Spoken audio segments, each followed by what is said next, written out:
with that out of the way, let's talk about the summer. Well, actually, just talk about in general the 2024 box office season because, believe it or not, now the industry is literally looking at Deadpool saying, "Can Deadpool save 2024?" And It's now almost it's like we have this every year. and how funny is it because Marvel films are killing the industry, less of them. Okay, you're getting one real Marvel film this year. No, no, we need more Marvel. Can it save the year? Because year over year, the biggest films that would make the most money were MCU films. And what we're looking at now, and I looked at some analysts and I looked at some like the things you can pay for or things that get handed to you by people, just people I know, and I've talked about numbers before, and you can see some of these, they're talking about them in the industry, like Deadline, for example, is talking about some of this stuff. Essentially, the consensus is we need to get away from $1 billion is what you need to make. And I think we've been saying this for a year or more now. It's been years. Like, yeah. $1 billion should never have been the benchmark. Like, here's the thing. Before, 400 to 500 million used to be, oh my God, you're a blockbuster box office hit. Any more than that, you were rare, right? I'll say now 450 million was guaranteed sequel territory. Yeah. Now you get stuff like Shang-Chi and Eternals hitting roughly near that. And where's their sequels and stuff? You get Doctor Strange Multiverse of Madness making 887 million or something like that, and it's considered a bomb. A bomb! Yeah. But yeah, it's when they spend like 500 million on these movies, it's movies and AAA games are having the exact same problem, and no one's talking about that. Yeah, you don't like people are saying having the same conversation for both, but no one's correlating that it's a problem that's shared. Right? These movies don't need to cost that much. No, they don't. And like the new monkey movie that came out, whatever the hell it's called, I don't know. I don't do monkeys. Costs like half. Out of context, it sounds bad. I mean, if you take that bad, then that's really dirty monkey. Oh man, got monkeys on the brain. Good now. I'm trying to think of what monkey movie you're talking about, and all I can think there's of is one monkey movie that came out like it's that reboot of the Planet of the Apes movie. It's technically a sequel. Okay, I thought you were talking about like Godzilla versus Kong. Still, I'm like, what? That's the King movie. That did make money, but that's not the movie they're talking about. Yeah. Like, that movie came out. Well, I couldn't remember what it's called, so I just called it the monkey movie. Because there's 1,000 of them, they all have the same name, but it's a compound sentence at each time. And like to take this conversation to what we were talking about expectations. Mad Max Fury Road made under $400 million. Everywhere you look, people are like, that was the biggest hit of the year. Fury Road, it dominated. No, it didn't. So they make Furiosa, they spend more on it, and guess what? Mad Max is officially dead. It's a dead brand. It's never happening again. It was dead with Fury Road, let's be honest. It was, because, hey, it didn't make a lot of money. And for people who are getting mad at Mitch in the comments, it's Kingdom of Planet of the Apes. That's what it is. I haven't seen it. That title was way too short to be the one that came out. It is. There needs to be at least 3 more added in there somewhere. Rise of the Planet of the Apes. Yeah. It came out in 2015 alongside a lot of movies, including a big Avengers film that was a failure. Yeah, right? Yeah, biggest movie of the year, Mad Max. It was like box office is currently in its shambles form, and can Deadpool save it? Well, guess what? If Deadpool doesn't make $1 billion, which I don't think is gonna, I think still stand by that. Yeah. I'm thinking like close to 900 to $1 billion, but that's it. Like, I don't think it does, Bill. No. Yeah, it feels. Yeah, it kind of feels like 800 to 900 at most, if it even makes that. Yeah, I think it'd be lucky to hit that. Yeah, but stuff costs too much. Like, there's a whole thing that isn't like Walmart I'm sick of Walmart. Then that's Final Fantasy in the brain. Like Walmart, Target, and someone else being like, "Oh yeah, we're putting our prices down because we gouged too much. Yeah. Please come back." Yes, essentially. I wish they'd do that over here. Like, goddamn.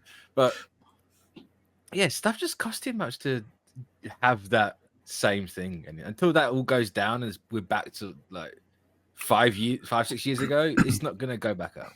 Yeah, because it's like going to the movies is an ordeal now. It's not even like, oh, I'm gonna spend like 25 or 30 at most, and whatever, good old time. No, you're gonna be spending upwards to like 60 to 80 depending on who's with you, and that's if you don't want the goddamn trashy popcorn bucket that people decided is the thing you need.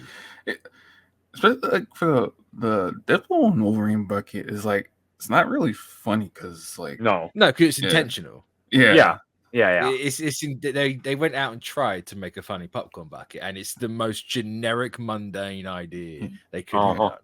Like you clearly made like a fleshlight Wolverine. You didn't even give it like the lips.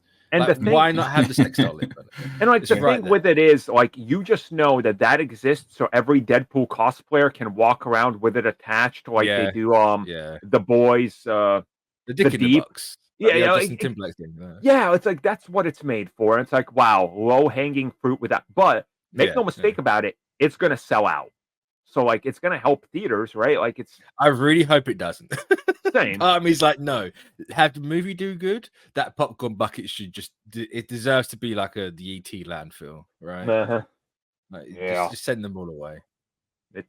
People are saying there's a popcorn bucket one. No, Dune's one.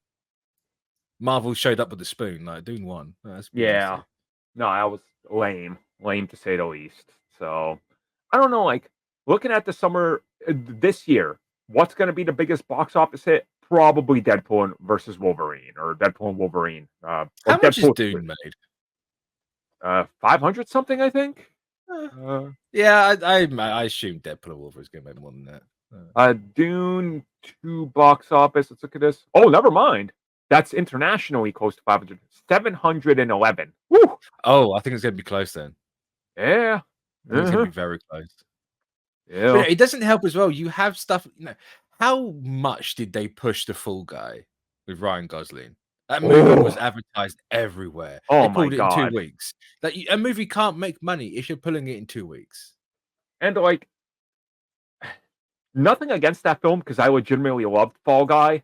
I thought it was a great film, amazing action. Like everybody put their best foot forward to show you like amazing choreography and all that, which is what the film is about, right? Yeah.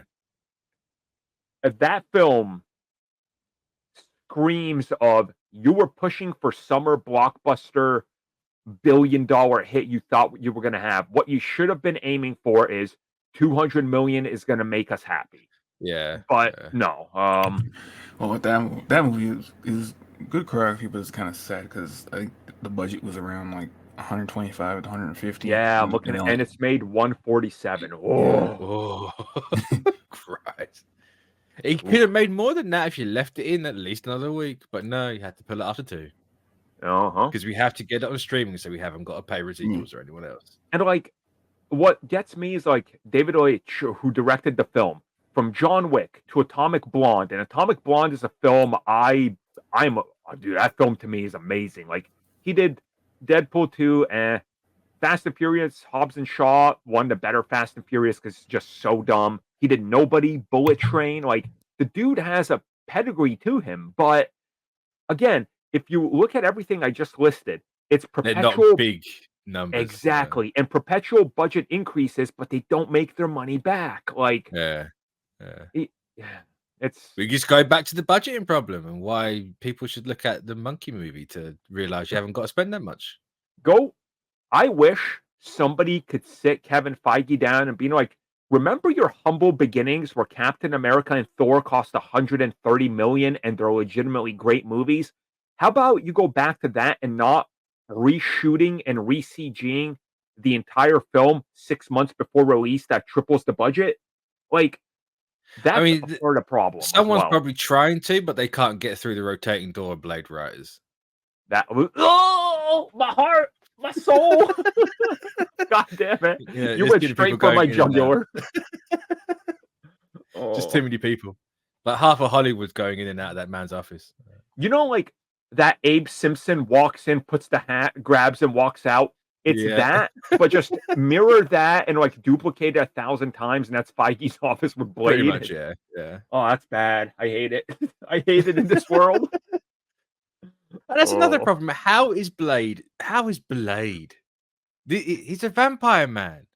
He just kills vampire. How is that movie struggling to get out the Bro, door? The fact that Ryan Coogler and Michael B. Jordan agreed to cast the entire thing, started shooting, and will have shot their vampire film Yeah. in less It's time crazy. than the last rewrite.